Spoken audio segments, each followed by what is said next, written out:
Pode ser, meus irmãos, uma boa noite, bom dia para quem for assistir o vídeo de dia, né? Essa é mais uma tentativa aí para a gente estar dando continuidade às nossas aulas, né? Por enquanto que a gente não pode estar tendo aula presencial.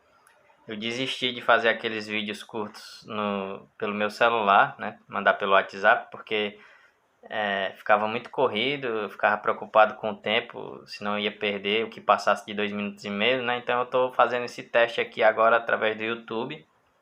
Criei esse canal para ver se fica melhor, né? Então eu queria ter um retorno de vocês aí com relação ao áudio, né? Se o áudio está bom. Nós temos que finalizar o conteúdo da nossa disciplina até semana que vem, né? Então eu mandei os slides, né, para vocês. Não sei se vocês tiveram tempo de dar uma olhadinha. O slide é bom porque ele sintetiza o conteúdo do livro, né? É um slide longo, né? Mas se você recortar ele por unidade, fica uma síntese do conteúdo do livro, destacando alguns pontos, né? Como é um primeiro vídeo aqui de teste, eu vou fazer os exercícios da unidade 2 com vocês agora, para ver quanto tempo leva, mais ou menos.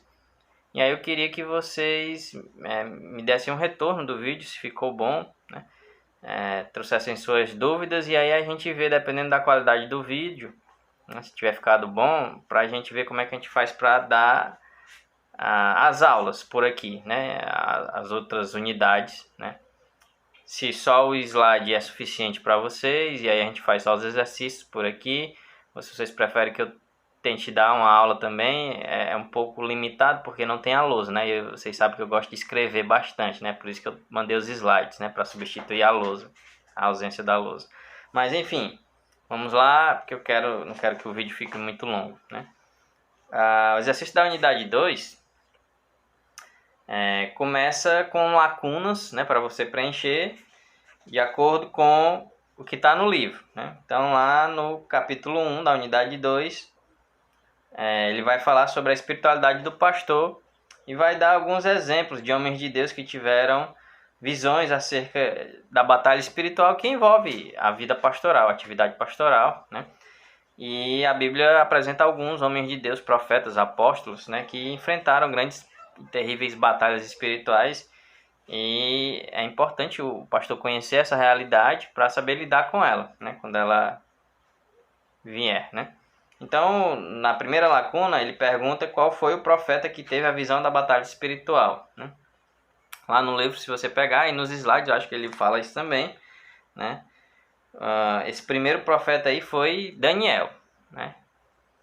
Lá na Babilônia, né? Quando ele perguntou, aí tem aquele episódio que ele jejuou, ele orou, e a oração foi ouvida, mas aí o príncipe da Pérsia se colocou no caminho, aí Miguel teve que vir, né? Etc, né? O segundo profeta, que também teve uma visão, né? O livro traz aí, foi Zacarias. Lá no capítulo de número 2, lá no capítulo de número 3, ele tem uma visão também de Satanás, né? Falando mal do sumo sacerdote Josué, que as vestes estavam todas negras, né? E aí Deus mostra para o profeta que ele era capaz de purificar, de limpar as vestes do sumo sacerdote, né? Enfim, a lacuna de número 2, então, é o profeta Zacarias. A lacuna de número 3, né? Quem alertou sobre as artimanhas de Satanás, né? Quem nos alertou foi Jesus, né? E o apóstolo, na lacuna de número 4, né, que teve a visão das artimanhas malignas, foi Paulo, né? E em seguida, quem teve a visão das sutilezas do diabo, né, Pedro, né? Pedro vai dizer que o diabo é como um leão que está ao nosso derredor, rugindo e buscando a quem possa tragar. E Paulo teve a visão lá da batalha, né? Da nossa batalha lá em Gálatas, que não é contra carne nem contra sangue, mas contra hostes, principados, potestades, né? Por isso que a gente tem que se revestir da armadura espiritual. Então, a unidade 2, o capítulo 1 é este exercício. O capítulo de número 2, sobre a família do pastor, para assinalar as virtudes de um casamento feliz, né?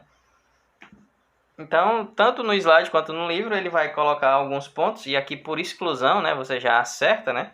Aí você vai, como está no plural, as virtudes, né? Quais são? A de número 1, liderança e submissão. A de número 4, honra e pureza. A de número 7, consentimento mútuo. A de número 8, governo e provisão. E a de número 10, né, amor e reverência. Né? As outras você não marca, né? Você marca esses 5 itens aí. É um capítulo importante, né? Se vocês puderem dar uma lida no slide, tiver alguma pergunta, alguma questão, podem mandar pelo zap mesmo que eu respondo assim que possível. As finanças do pastor, né? Outra área que afeta não só o relacionamento familiar, mas a espiritualidade também, né? Porque você precisa ter paz para buscar a Deus, né? Para se relacionar não somente com a sua família, mas com Deus também. E ter paz em meio a dívidas, né?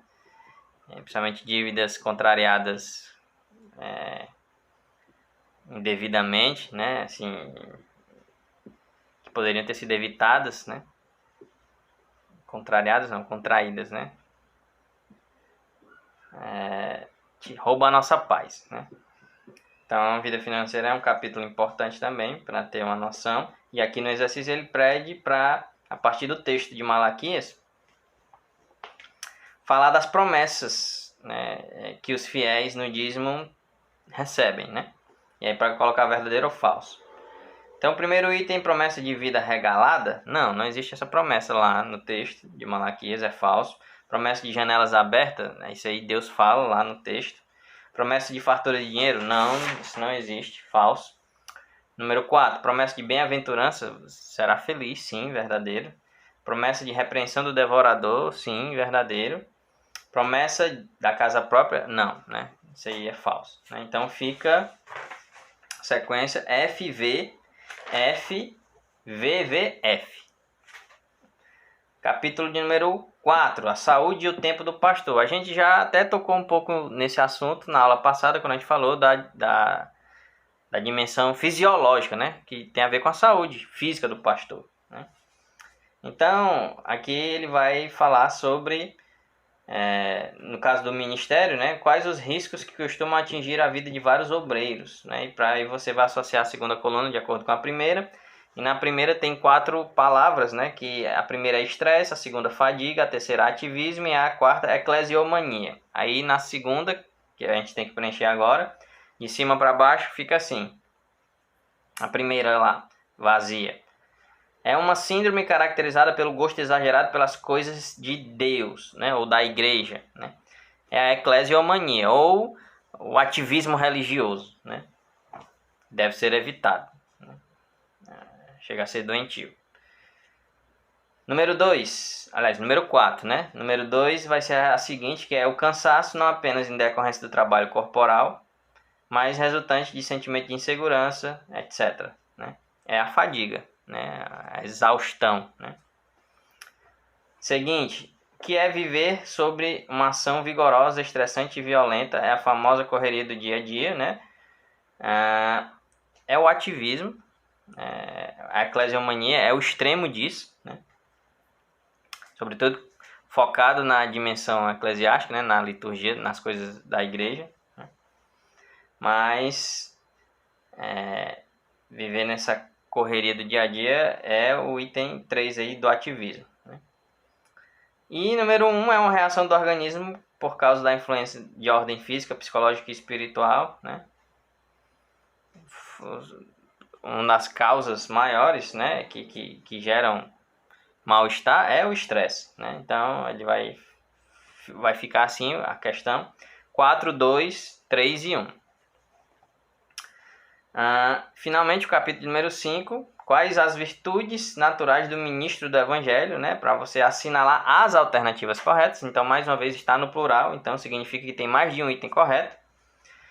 E quais são esses itens corretos? Né? Número 1, pontualidade. Número 3, otimismo e entusiasmo. Número 5, honestidade.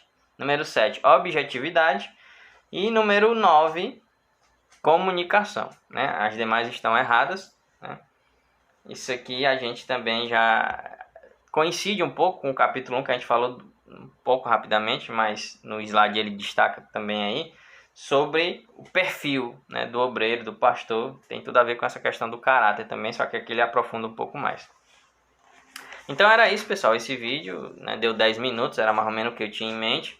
E aí, dependendo, se tiver ficado bom, o áudio ficado bom, né, a gente pode ver como é que a gente faz. Se vocês acharem que o slide não está sendo suficiente, né, os slides com os exercícios aqui, era bom que vocês mandassem as dúvidas para a gente ir tirando. Mas se não está suficiente assim, então a gente vai tentar dar a aula, né, da unidade 3, ou se precisar, da unidade 2 também, né? Dependendo do que vocês acharem melhor, tá bom? Deus abençoe, fiquem na paz do Senhor e até breve.